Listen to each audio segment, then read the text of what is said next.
Appearance on Dion's Daily Dose does not imply endorsement from or by any candidate or guest.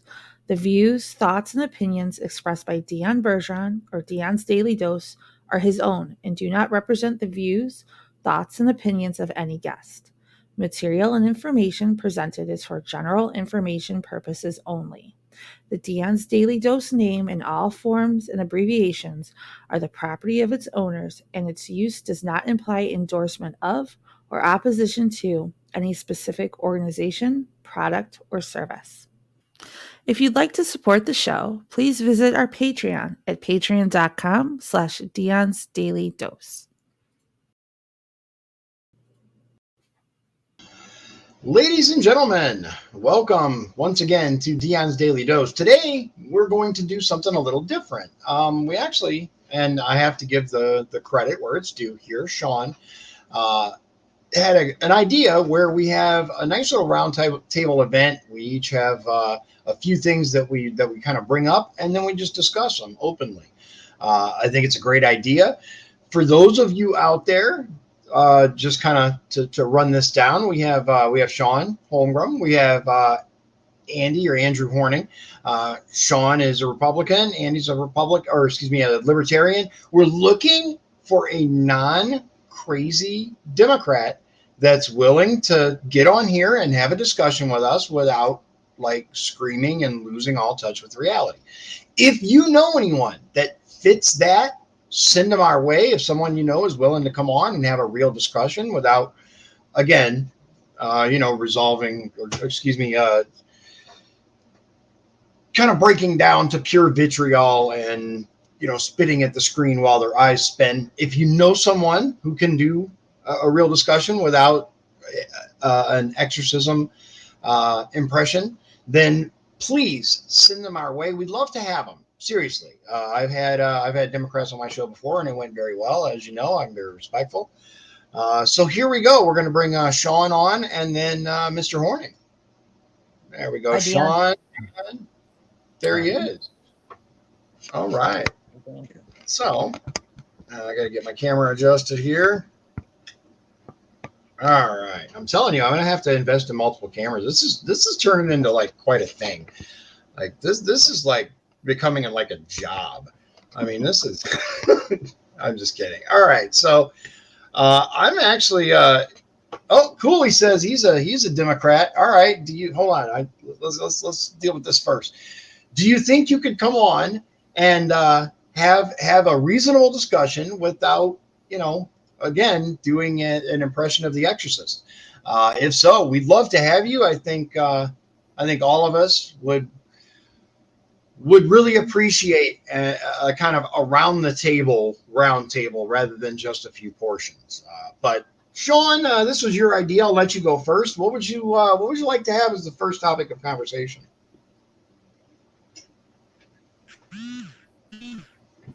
You're breaking up. The first topic. I think we've got a bad signal there. Yeah, Shawn's got kind of a bad signal. Well, Cooley says yes. So I tell you what, we're going to kind of muddle our way through this and see if we can figure it out. You might have to just come over here, Shawn, and use my Wi-Fi because your connection has been kind of unstable. But we're going to try it anyway. All right. So, what would you like to be the first topic? Do you have a particular article or topic that you'd like to discuss? Me or Shawn? Well, it was Shawn's idea. I'd like him to go, but if his connection, it looks like he's frozen. Okay, well then you go. Well, I guess I don't know what's more pressing than really the Department of Homeland Security's new Ministry of Truth. Right. That's a pretty big deal. Or I don't know if you guys had seen that movie 2000 Mules. The documentary that just came out. I have. I got to warn you though. So I'm just going to preface this because we have to be really, really careful. YouTube and Facebook, as we know, have been screaming from the rooftops that, 2020 was the most secure election in history. Right. And anyone or anything who may say anything differently is simply spreading misinformation or disinformation. We are going to do this again, and I am actually going to have a Rumble. Uh-oh. Now it looks like you froze, Dion.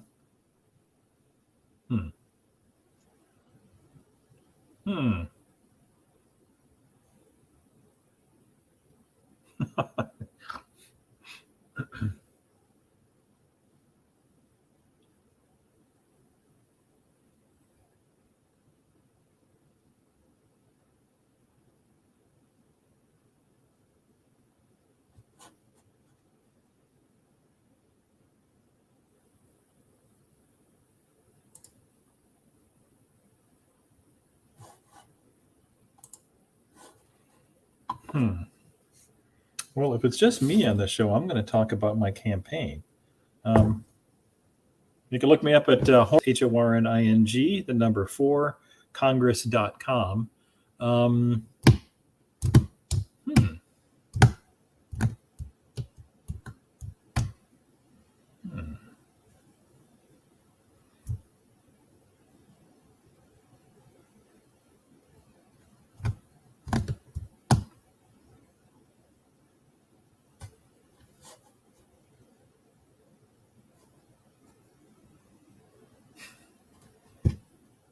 Well, I don't know if anybody is on chat. If anybody has any questions for me. I don't know if I'll see any pop-ups. I'm all alone. It's so sad.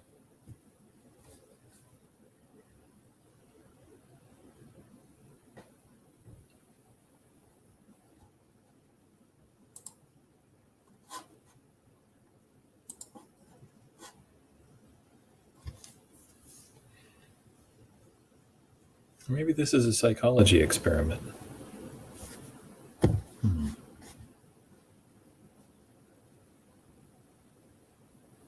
What happens when people are alone on a show like this? I suppose if it was my show, I'd be talking about my stuff. Seems that that'd be kind of rude since this isn't my show.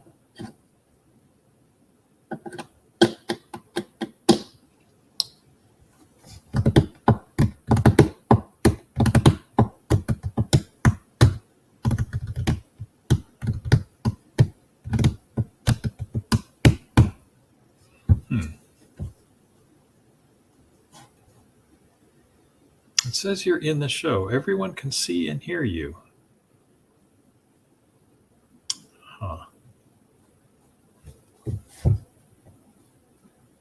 But I see nothing else.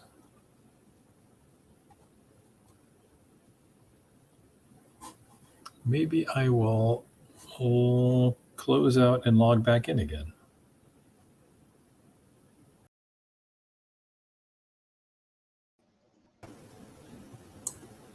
I apologize. I had an internet issue at my home. I can restart, or we can just kind of continue from here. I apologize for the big. I had to reboot my router and everything. I wasn't able to get DNS connection. Cooley says the Russians. It might have been. Who knows? Just when you thought the internet was safe, right? No, I never thought the internet was safe. Right. So, we'll kind of take a consensus here. Would you like to restart?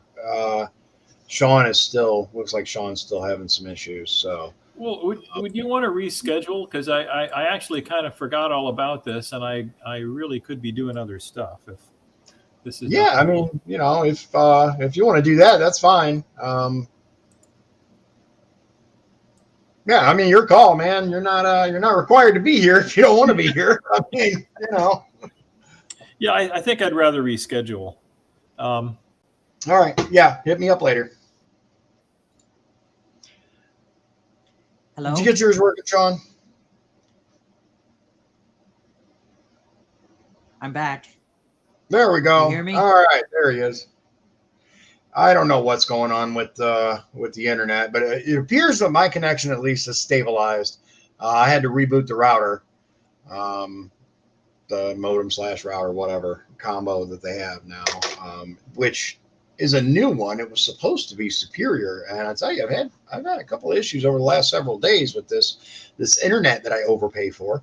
I have the best internet that money can buy, and this is what it is apparently. So once again, ladies and gentlemen, I apologize. I think we're gonna try to do this again with a little better preamble, a little better testing going into it. Yeah, we all overpay for internet anymore. We all overpay for everything anymore. I mean, that's really what it comes down to. So let's at least get something out of the way here. What do you got for us, Shawn? What do I have? Okay. I was watching, I think I told you about the Senate Judiciary Committee was talking about swipe fees and how every time that we go and to buy something, Visa and MasterCard are actually getting money from that, called interchange fees. Right. And actually 80% of all credit and debit charges from the market, 80% of them are from Visa and MasterCard. So they basically cornered the market. Wow. Okay. And what's the other 20%? Is that from American Express and Discover and all the other little? They didn't really get into that, but that would be my guess. And then smaller companies. Right. Interesting. Okay. Americans have been charged $794 billion in interchange fees since 2006. Wow. Okay. And it really is. Continue. You can go. Yeah. And it's really not a free market because the credit card companies tell the banks how much they want to charge in interchange fees. So they control how much the fees are going to be. Right. I don't know if a lot of people probably have noticed that American Express is kind of one of those rare ones. There's not as many places that take American Express as take Visa, MasterCard, etc. And one reason for that is because Amex actually charges a higher fee than Visa and MasterCard do. Other countries have caps on how much they can charge in fees. Like the European Union, they can't charge above 0.2% for debit and 0.3% for credit. And even China has limits. And the U.S. is one of the countries that doesn't have any limits. Interesting. And I looked up So American Express, it says here, Visa and MasterCard, let's see, bank rate / credit card. Let me actually bring this up because this ties into what you're talking about here. I got to get this on the other screen now. So give me just a second. Let's see here. Let's go back to this. Whoops. Where are we at? Did I lose it?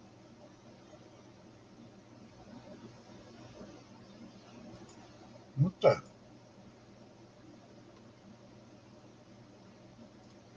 Oh, there it is. Okay. Sorry about that. All right. I got different windows open than I normally do because of the internet going out. I was trying all kinds of different things to get it back. So let's see here. This should be the right one. Okay. So we're going to share this. And this tells us here acceptance of Visa and MasterCard has reached 70 million merchants internationally with significant growth in every region worldwide. Discover and American Express lag significantly behind, and it's more likely than ever that specific retailers will choose not to accept American Express, even in countries where Amex acceptance is common. Amex has reached 44.2 million merchants worldwide, partly due to recent expansions in China and bank partnerships. Within the U.S., American Express has a nearly identical acceptance rate to Visa and MasterCard among retailers and merchants. But here's the big question. Why don't all businesses? American Express charges merchants a higher fee than competitors do. All credit card issuers charge more or charge, but here's the difference. Visa and MasterCard tend to charge between 1.5 and 2.5%, whereas American Express charges 2.5 to 3.5%. Doesn't seem like a significant difference, but the gap in fees can make accepting American Express an unattractive proposition. After all, a business that does $100,000 in credit card sales per week would much rather pay $1,500 to $2,500 in fees versus $2,500 to $3,500. So that explains why, like you said, what 80%, right, of all 80%. Of yeah. So that is interesting. It's a duopoly where they have complete control. So I think there's room for the government to come in and cap some of the interchange fee, because we pay nearly, I want to say, 3 times more than the countries that are already cap it. So there's room that they could to have it capped. Yeah. How much? Yeah. So do you think that this is an instance that calls for government intervention, or is the free market kind of the king of all in this scenario, and we just need more competitors? I like the free market in most, but there's really no other credit card. They have complete control, so it's kind of a monopoly. Right. And anytime you have a monopoly, you have price fixing and all the other joys that goes along with that, right? Yeah. Don't get me wrong. I'm all for the free market, but sometimes when there's a monopoly, the government should come in. Right. Right. And unfortunately, we have, it sounds like we have a very limited market, if it's certainly not a free market, because American Express and Discover are kind of the only other two out there, versus Visa and MasterCard. You've got all these smaller banks, but they all fall under the Visa and MasterCard umbrella. Not all, but the majority. Discover is kind of the new kid on the block, and I've noticed that a small fraction of the places that take Visa and MasterCard take Discover, right? Yeah, I believe so. So that is interesting. So there are actually a couple of places that I went to during campaign season, during the primary, where the merchants, they're like, yeah, we just started taking American Express again. And I was like, well, why did you stop? And it was because of the fees. Something else that not a lot of people realize that the merchants told me, all these incentive programs that these cards have, especially like Capital One, they have the cash back and all that stuff. All that stuff gets charged back to merchants. Merchants end up paying the fees for all that stuff. Yeah, in the hearing, they had a grocery store CEO. She was like the CEO of 700 small grocery stores. And they said that the third biggest cost of their budget behind labor and rent was interchange fees. Interesting. Yeah, that is definitely something. So Cooley thinks we need more competitors. How would you go about like getting that? How would you go about getting more competition in the market? Discover tried. Discover is a legitimate card now. It is another alternative, but not as many places take it, and we don't have the kind of competition that you'd expect to see from a real free market. Visa and MasterCard kind of have the clamp down on that. Yeah. So maybe I would not be opposed to at least having a discussion about capping fees, right? About setting a cap on the fees. And honestly, like 2.5% to 3.5% is a lot. That's a lot. Compared to Australia, which is 0.55, and China 0.35. we could easily cap it at 1%, and they're still, what their argument was in the committee hearing was that they're using that money for their networks to secure the networks that drive the money to send it to the company, and then they come back and make sure that they're paid for it and stuff. That Okay. they use that money to maintain those systems. But Okay. I think they say they put none of it as profit, but it's pretty high. I don't want to call them liars, but maybe they were misstating the truth or something, Right. Or maybe they were lying. Okay, they were lying. I guess I'll say Yeah. lying. Look, I mean, the sad reality is at this point in time, we see, and it's not isolated to one area. We see astronomical prices in every aspect of our lives, and we see these companies continuing to make record profits. And there are multiple factors that go into this. Sure, you have the inflation, you have the economy, you have all this other stuff, but ultimately these companies could absolutely reduce the fees, reduce the profit margin, reduce what they're pay their workers more. They could do all kinds of things and still make a healthy profit. But we're seeing record profits, and it's not unlike what we're seeing with gas prices jumping, in spite of the fact that, for example, the price of oil went down, but yet the price at the pump is up. You're right. It went up like 20 cents in one day from Sunday to Monday here in Michigan City. Which is insane. It is insane. Also, in the committee hearing, they were talking about how the terms of service for Visa is basically really thick, and they won't even give the companies, the merchants, the entire contract, which is kind of suspicious too. Like, they only give part of the contract, which I found kind of puzzling. Really? Yeah. So these companies are expected to sign things that they don't have the full contract. They only get about half of the contract. Yeah, which that makes me wonder what else is on that contract. Oh yeah, absolutely. Not to mention, anyone who's been paying attention knows that small businesses have been the hardest hit by the pandemic.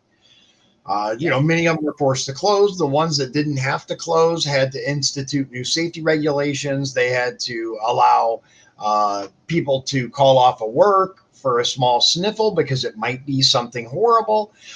These businesses are suffering. And we're seeing, again, companies making ridiculous profits off of the backs of mom and pop shops. That is correct. So go ahead. And they were saying not one that usually attack the wealthy, but they're the ones who've gotten they got the money from this pandemic for the most part too. Oh yeah. Let me say, I'm going to throw something out there, and so when they started giving these loans, right, the PPP loans, I had someone that I know that called me and was like, "Hey man, they're giving these loans out. All you have to do is fill this paperwork out, and you can get thousands of dollars, and you really don't have to pay it back. They're going to forgive it." And da da da da. And I'm like, that sounds an awful lot like fraud, my guy. And he's like, no, it's legit. It's legit. I'm like, okay, if it's legit, if you have a business that is affected by the pandemic. My podcast is not affected by the pandemic, dude. And he's like, no, but you could say it is. And I'm like, see, now we're getting into fraud territory, and the problem is many people decided that, and not just big CEOs, but people from all walks of life decided that this was free money, and they were going to get it was the PPP loan, and then there was the ARP money as a separate thing to the states and cities, and then there was this other thing that they had. There were multiple things, and we've seen a number of people be prosecuted for that, for using it improperly. But I don't think we've seen the targeting where it needs to be, which is many of these large companies that are still to this day, they have now hiring signs plastered all over the place. But when people go in to get this job, they aren't called back, they aren't interviewed, so that they can continue to say, oh, we just can't find the people. I've heard that. Yeah. Now look, and this is, right talking points, left talking points. I think the reality is somewhere in the middle here, right? We have people that don't want to go back to work. Absolutely. We have people that have tried working through it.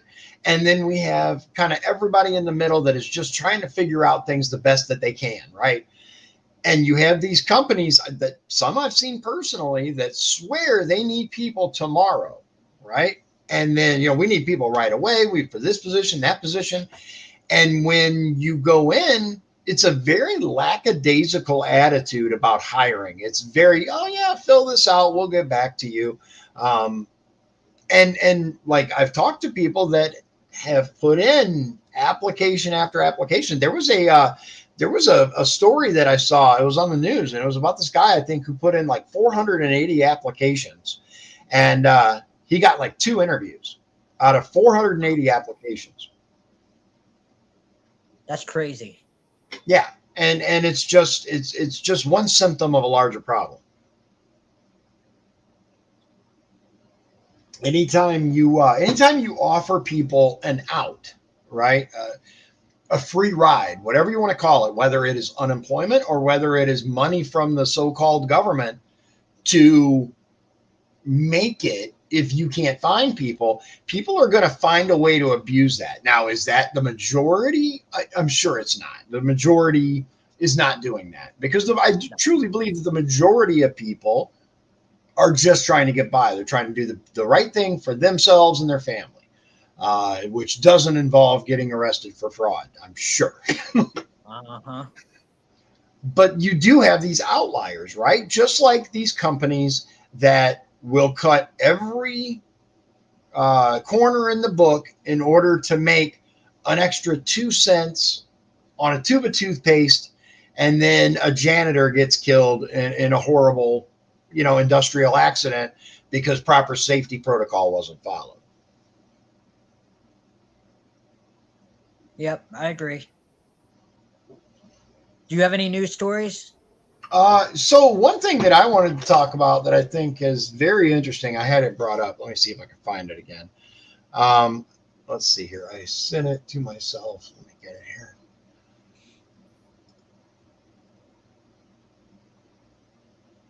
Give me just a second. Everything is deciding to run really slow, but I think this is pretty interesting. Get it, come on. There we go. Okay, so Susan Collins, right? Yep, the senator from Maine. Yeah. So apparently, some people use sidewalk chalk outside her home.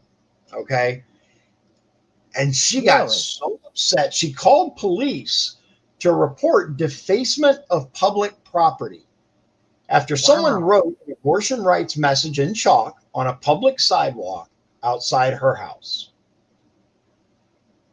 This is what the message said. It said, "Susie, please, Mainers want WHPA, arrow, vote yes, clean up your mess." That's all it said. It didn't say any dirty words. It didn't threaten violence. It didn't do any of that stuff, right? Apparently there's a bill which would codify Roe v. Wade in the state. Will get a vote on Wednesday. Collins is set to vote no. But here's the thing, right? So there was a message in chalk in front of her house, and she decided the best response to this was to call the police. Like, you can't make this stuff up. Now, I will say, it is a little I mean, it's a little disturbing, right, to go outside your house and see a message that's obviously directed towards you. But, and this is a huge but, like a ghetto but, right? Like Sir Mix-a-Lot butt level. You're a public figure. People know where you live. This is not a secret. You are not like some, newspaper writer. You are a sitting, she is a senator or a rep. What is she? She's a senator. Yeah, that's what I thought. Okay, yeah, Senator Collins, right. She's a senator, a United States senator or a state senator. When did this happen? Because we did have recent. Let's see. This was 10 hours ago. She might be worried because so what happened like last night. Did you see what happened to a Wisconsin pro-life group? She might be a little bit overreacting, but it might be because of the people set fire to a pro-life. Yeah, they like set fire with Molotovs, right, to the pro-life group. And then those people are actually going to Supreme Court justices' houses to protest. Yeah. So could be a little bit. Yeah, let's talk about that for a minute. So there's kind of a big divide, right? Forget the abortion divide. We know what that is. We could talk about that to death. The left is not going to agree with us. We're not going to agree with them. There's a fundamental divide there. But what we can talk about that I think we can kind of get on the same page is if you're outside of the Supreme Justice or a Supreme Court justice's house, right? So this is just a leaked brief. This is not something that's already been done. This is in the works, right? Correct. The brief was leaked, but the actual ruling has not been passed down yet. There's actually a law that prevents the intimidation of judges. Let me bring that up. Do you know what I'm talking about? I do know what you're talking about. I saw they were talking about that today on Fox. And the Department of Justice is refusing to prosecute. Right. Okay. So here it is. It is 18 U.S. Code 1503. Now, let's talk about this. Do you believe that petitioning or striking or marching outside of a Supreme Court justice's house is influencing or threatening an officer of the court?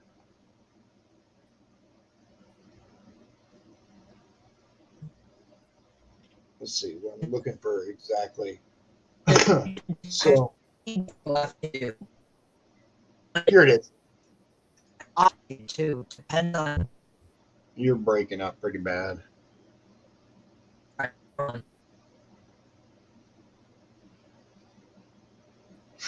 Cooley said, when we were talking about Collins, get a life. She's not Batman.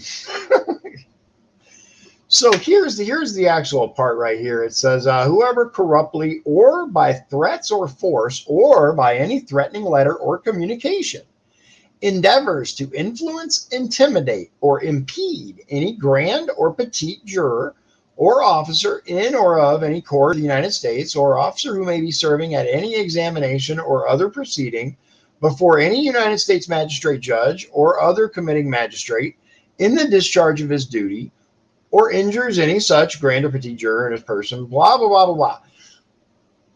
So endeavors to influence, intimidate, or impede. Those are the key words there, because this ruling has not actually taken place yet. It's a brief. It's a discussion that you had. Go ahead. It sounds like you cleared up some.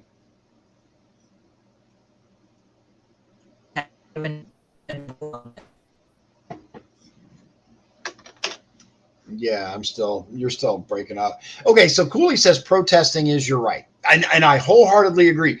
I am all for protests, legal protests, not rioting, not destruction of property, not threatening, but straight up protesting, I am all for. It is absolutely protected. But here's the question. Does this exist outside of the realm of normal protesting? Is this just too far? Because again, there's a law against this very thing. Now, let's be clear. If this was simply people saying, we're for Roe v. Wade, we believe in the, we believe we can kill our babies anytime we want, whatever. Again, we're not going to agree on that, the left and the right. But if they were simply protesting the possibility, right? But they're actively protesting outside of these justices' homes and can easily be seen as intimidation for something that has not been decided yet. It's a brief. They said what they thought. That's all that is. It's a discussion, a behind closed doors discussion, I might add, that has been leaked at very, very peculiar timing. We're talking going into the midterms. We're talking when some really crazy news has dropped. We've seen this movie coming out. We've seen these reports about Moderna, the reports about Pfizer, the reports that are just mind-blowing that we obviously can't talk about on YouTube and Facebook. But what we've seen is the timing is extremely suspicious to me. Welcome back, Shawn. Hopefully you're... Yep, I'm back. There we go. Much better.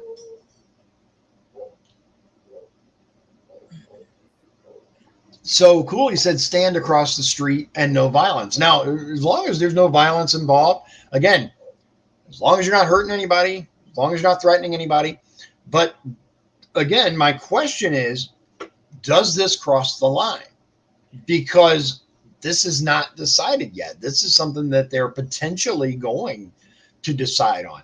Now, I've said for many, many years, this should not even be a federal thing. The federal government shouldn't be involved in this at all in any way, shape, or form. The Supreme Court does not make laws. They've never been able to make laws. The very fact that my issue with Roe v. Wade is not that it allows it. My issue with, well, that is, but the main point, the legal point with Roe v. Wade that I have a problem with is that the Supreme Court does not set law. They do not create law. They do not enforce law. They decide the outcomes of court cases. That's it. They cannot enact policy. Now, had Congress gotten together and created the law, that's a whole other story. But that never happened. That just happened. Go ahead. Congress is actually going to vote. They say to solidify Roe versus Wade, but the legislation actually goes farther than Roe versus Wade, where they want to make it that you can have an abortion at any time during the pregnancy. And they also want to make it legal to have an abortion based on if it's a male or female. I can't remember what the term of it is called. So it is. So wait a minute. Whoa. Hold on. Let me stop you there. So you're telling me, wait. So you're telling me that these people who are so allegedly for gender equality, right? So much so that they're nominating men for Women of the Year, they want to make it to where you can choose whether or not to have an abortion just because of the gender of your child. There's no way this is reality. Like, we cannot be, this is clown world. I'm telling you, we are living in a simulation, and there's a virus in this program. There has to be, because there's no way this is real. They're crazy. I'm dead serious. Like, we've gotten to the point, I can generally, for the most part, I can kind of see it from the other side in many cases, right? I can kind of look at it from someone else's point of view, even those on the extreme left. I understand the community, the LGBTQ plus community wants to feel like they matter. They want to feel like they're heard. I get all that. But at some point, this has gone from that because I'm going to tell you, I grew up, some of my mom's best friends when I was an early teenager were gay and involved in gay rights, right? A close personal friend of his lost his job. Excuse me, a close personal friend of hers lost his job because his employer found out he was gay. Wow. Yeah, like, that's wrong. Have you ever seen the movie Philadelphia? Yes, I have. With Tom Hanks. We watched it when I was a student at Poplar University. Yeah, I've seen it. Now, normally movies like this are very propaganda driven. They're very for a message, right? They're trying to get a particular message across, based on a true story. Like the name was the same. That's as close to reality. But this movie was actually happening. I remember instances like this. And we've gone from people having to literally fight for their life to love who they want to we have to accept that someone believes they're a dinosaur. Like, let's get real. Enough ridiculousness. No one is saying you don't exist. These they're mentally ill. They need help. Now, if you want to live your life as another gender, another sex, whatever, that's fine. This is America. You can live however you want, but you cannot force other people to share in your delusion, because then you're infringing on others' freedoms. I agree. And that's simply the reality of it.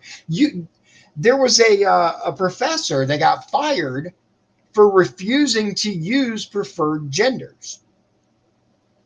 He just won his court case. Did you see that? I saw that. I don't remember where it was, but I remember seeing that.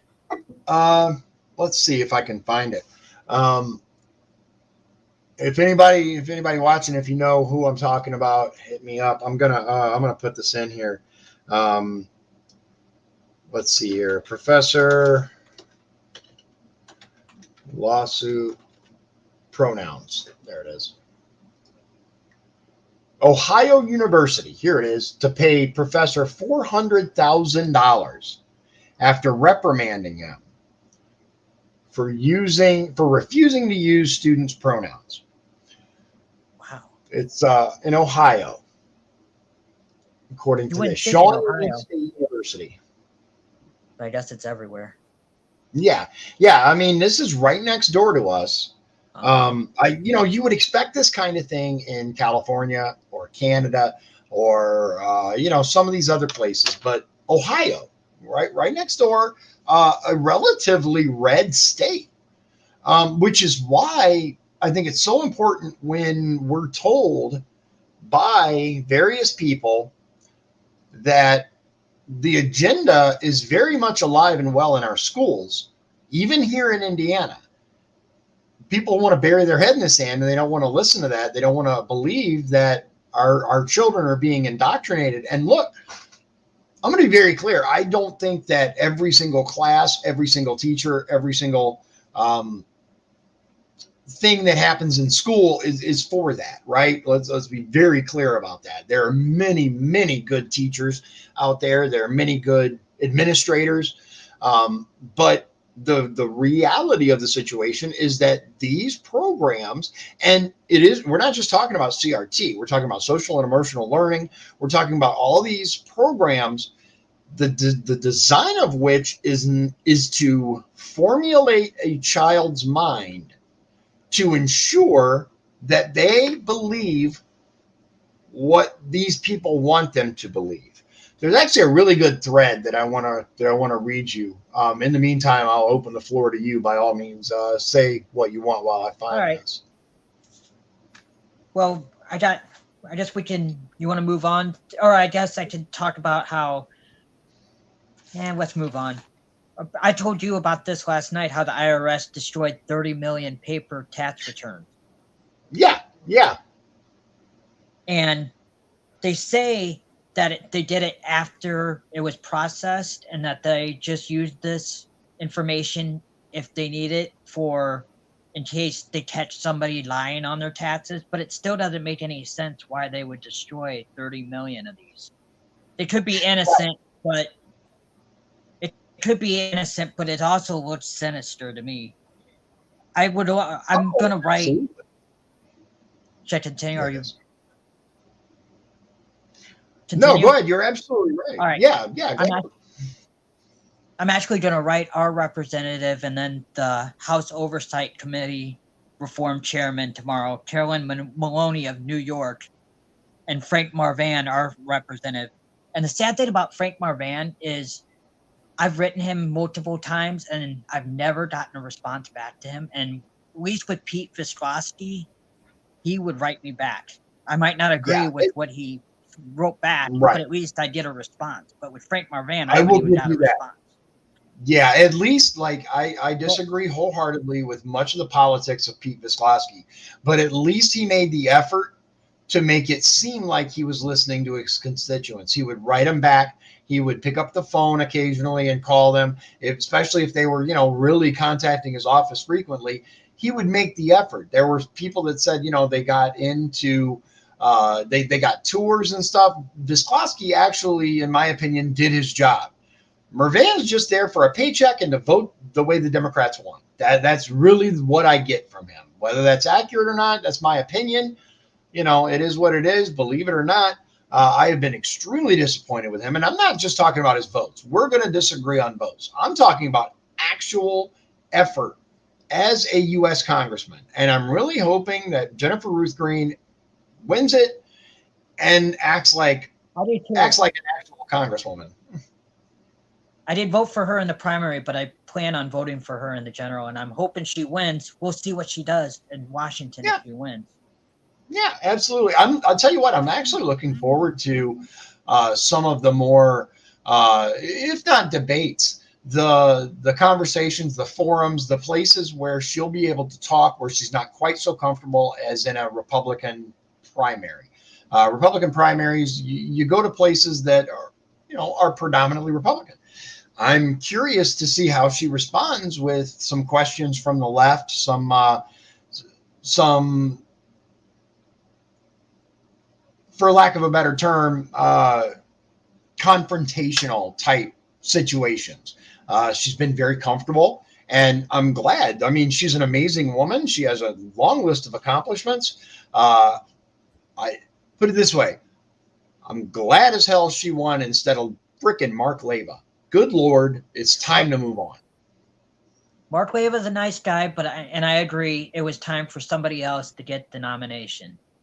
Yeah, and I want to be perfectly clear. Mark Leva is a nice guy. As far as I can tell, he's a genuinely nice man. Nice is not always what we need, and nice doesn't necessarily win elections.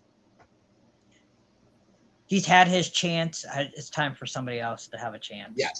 Yes, absolutely. And Cooley even said it's time for a change. And I wholeheartedly agree. Here's the way I look at it, right? If people are genuinely happy with Mervan's performance, fine, keep them in there.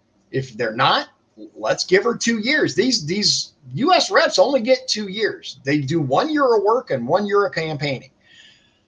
That's the reality. That's the way the system's set up. If we don't like her performance, we replace her in 2 years. Fair enough. Just like I think we should replace Mervan now. That's again, and it goes beyond policy. I get it. It's a predominantly blue district. He's going to vote where he believes the majority of voters fall.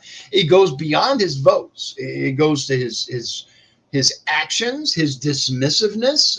He's always come across as a very haughty individual to me. And maybe I'm wrong, but I'm entitled to my opinion. So there's something that I want to show you. It's actually a really good Twitter thread, and it's about it's about this big meme that's been going around, and it goes much deeper than that. Let me show you kind of what I'm talking about here. And all right, so this guy says, I'm seeing a lot of people on the right share this meme. While it may be a strong satirical response to those who get lost in nuance, it fundamentally fails to recognize why the left wants to talk to your kids about sexuality. Let's connect some dots.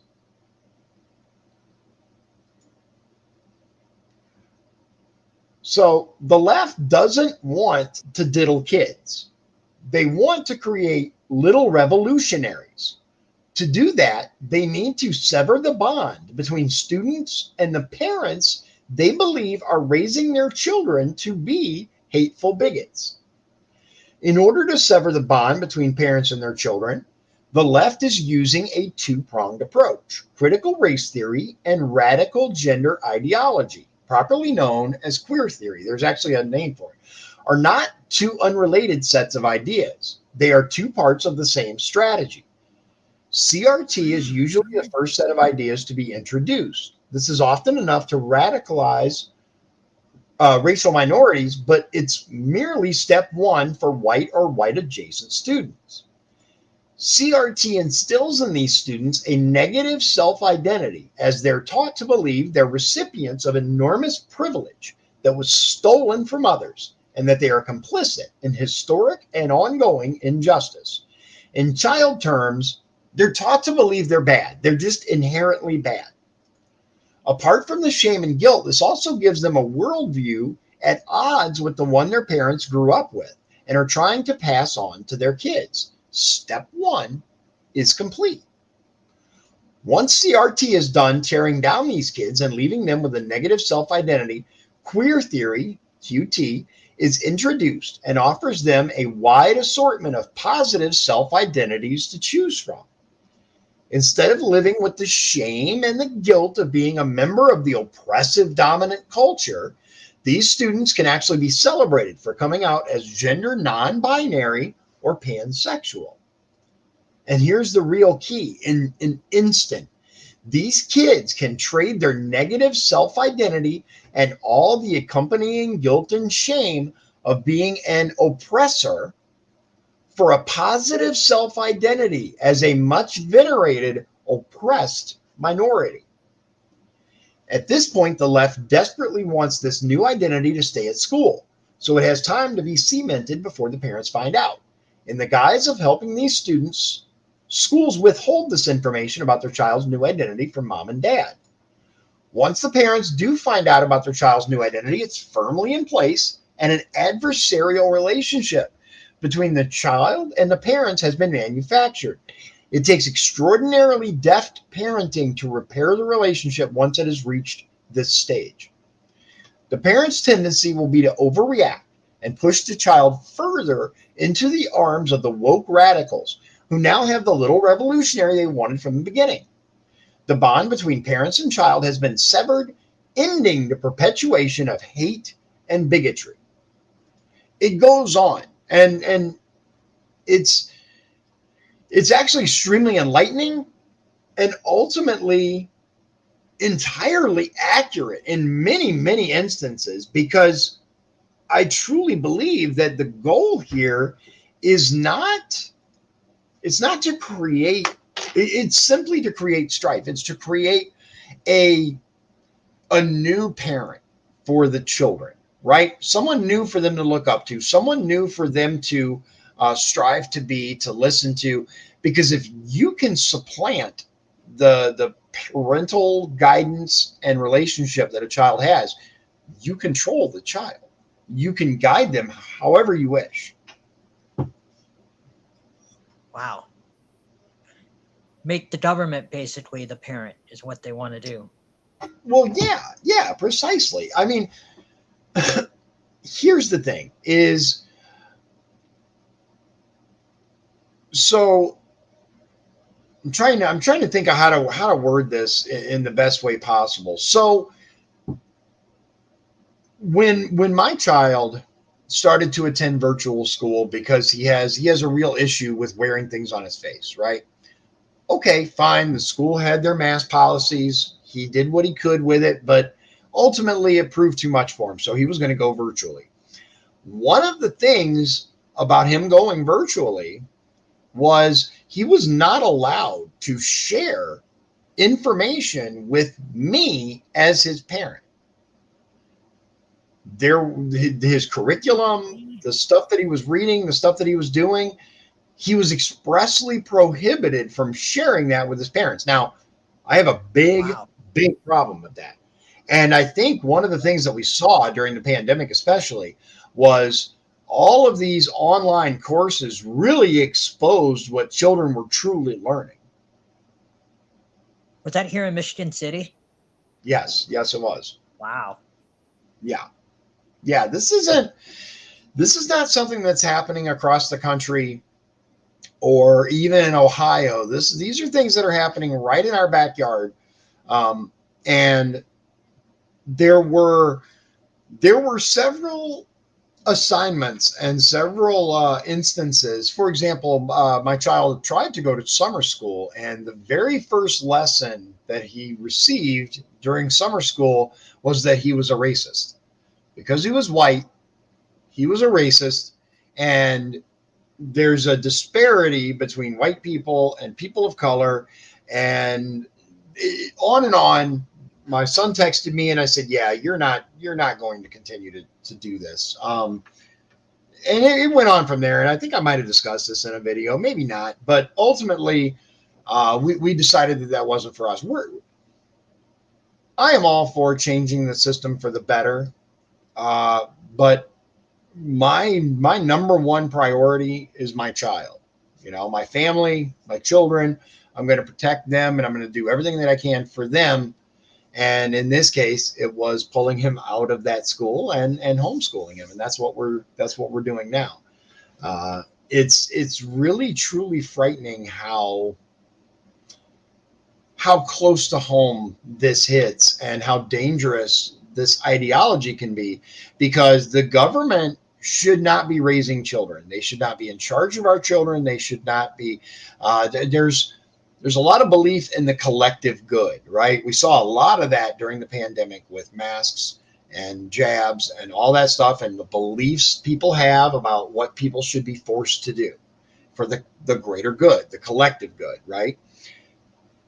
But it's a very, very slippery slope, because how long until the government says, it's best for the collective good if every person over the age of 70 is removed from society, right? That's a big deal.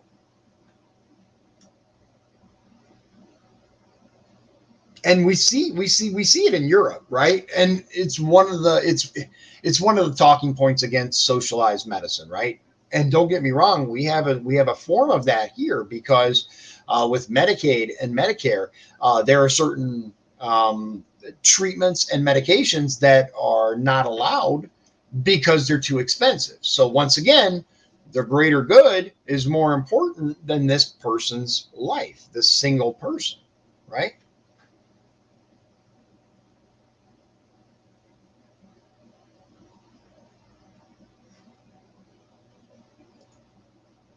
Yeah, and that's exactly, Soylent Green.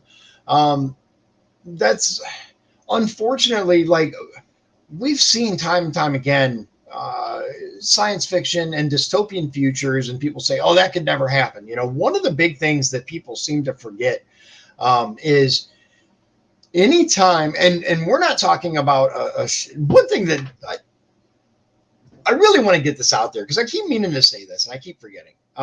One of the things that I've noticed getting into politics, right? And this is actually really, really important. So I think you should pay attention. There's this belief that there's this shadowy group of politicians or very powerful people controlling things. And there might be. I'm not saying there isn't.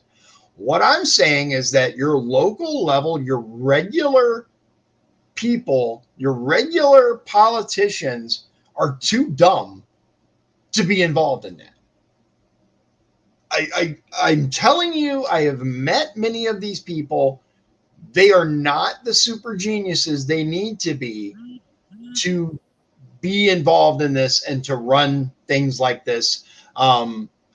Most of the people that are not doing work for us, but are instead lining their pockets, are simply doing it to line their pockets. They're making money. That's the point. They make dumb decisions. They're easily caught. The problem is we don't have a system that punishes them right now. We need that. We need a proper working Justice Department. We need a proper working court system, right? Up and down, from federal to local level. And until we can get that, I don't know if you here's a perfect example. So we saw that there was calls for impeachment for Trump over a phone call, right? And people can go back and forth as to how important that phone call was and what it meant. But there is no such outcry when the vice president of the United States' son works for a Ukrainian oil company when he has no history in oil whatsoever, no experience, no nothing. And we're looking at meetings between people. The same people who were so angry about Trump's phone call choose to ignore Hunter Biden's involvement.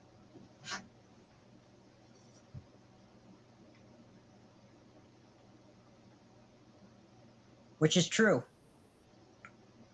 And they tried to stop the Hunter Biden laptop story, and that came out to be true, that they actually have it. Mm-hmm. And don't that have fair media. Yeah, well, that right there points to this disinformation bureau, or whatever it's actually called. My buddy actually brought up a really good point, though. Yes, you and I and most people on the right that look at this, and not just Republican right, but libertarian, like Andrew said earlier, we call it the Ministry of Truth, right?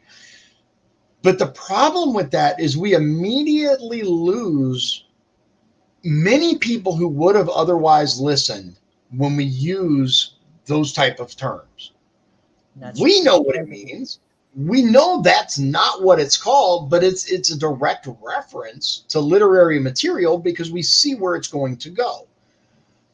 But we have to be very careful, because someone who might have otherwise been willing to listen, someone who might have otherwise said, yeah, that's kind of scary, we immediately lose them when we call it by a different name and we say something that is abjectly untrue as far as the name, right? It's this. No, it's not called that. You've immediately lost them. We need to ease them into the reality of the situation. But the point that I'm trying to make is these people that are in charge of deciding what is truth and fiction are the very same people who pushed Russia, and who said that this laptop was Russian disinformation. The very people who are picking what's true and false are guilty of disinformation. That should bother everyone.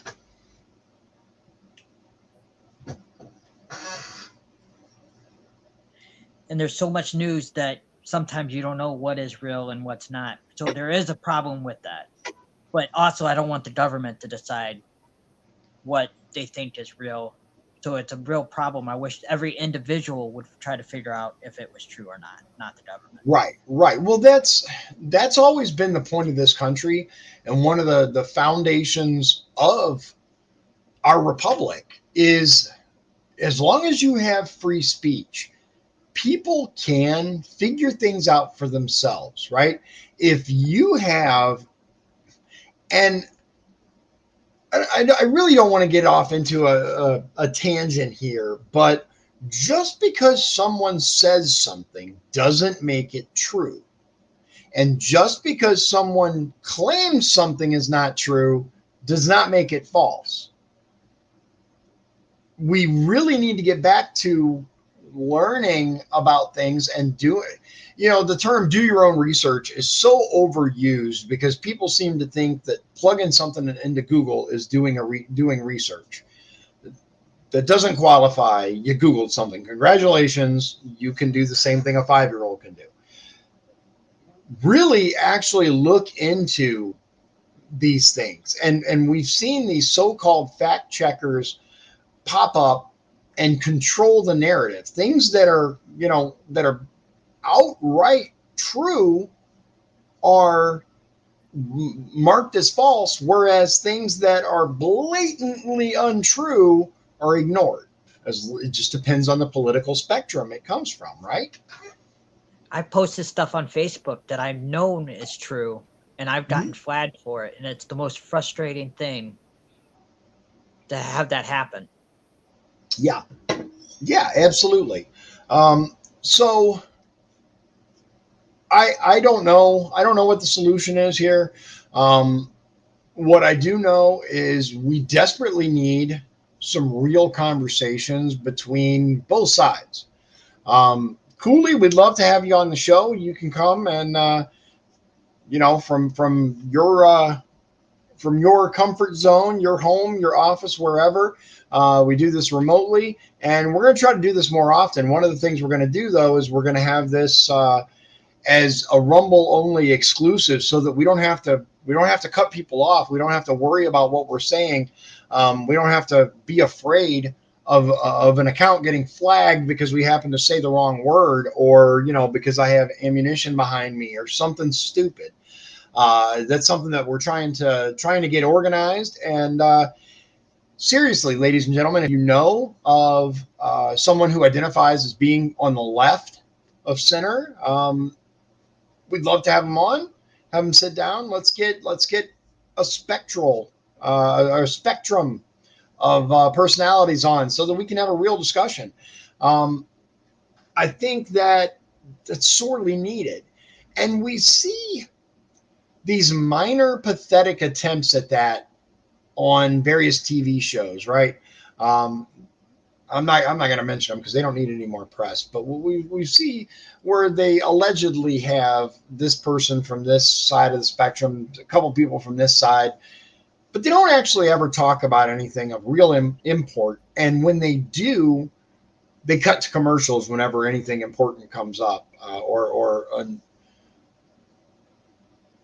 something of actual substantial discussion can actually come somewhere. Then yoink, that's it. But ladies and gentlemen, I appreciate you joining me. Shawn, is there anything you want to tell the people before we wrap it up? Thanks for having me, Dion. I didn't catch that last part. It went out. That's all right. I was just saying, we're gonna try to do this and get more focused and have some more roundtables like this, perhaps with a bit more people, or at least a wider spectrum. But I do think that this is a format that a lot of people are yearning for. It's difficult to just hear someone talk about a story that they read. You read it on Facebook or whatever. I think what we're really yearning for, at least I am, is an honest intellectual discussion about these things and how it affects us in our day-to-day life. And I'd love to hear from multiple people, not just always the same people. You tune on CNN, you know what you're going to hear. You tune on Fox, you know what you're going to hear. What about real people? We'll have one or two people generally that will kind of give their reaction, right? The reaction videos are big on YouTube, where they read a story and they tell you what they think about it. But I think there's a distinct lack of real conversations. Those seem to be really important. So hang out for a minute, Shawn. I'm going to wrap the show up, and then I'll chat with you for a minute, and we'll see what else we can get going with this. All right, ladies and gentlemen, that was a special episode of Dion's Daily Dose, and I don't know how you guys feel about it. I'd like to see, again, a little more focused format. We're still working out the kinks, obviously. I hate that the internet did that to me. I think we lost a lot of people. I saw the count was kind of going up, and then all of a sudden my internet froze, and then Mr. Horning had to do something else or wanted to do something else. I mean, whatever. I'd like to get this a little more polished, a little more notice, and a little more focused. Now, I do take partial responsibility for the lack of notice on this one.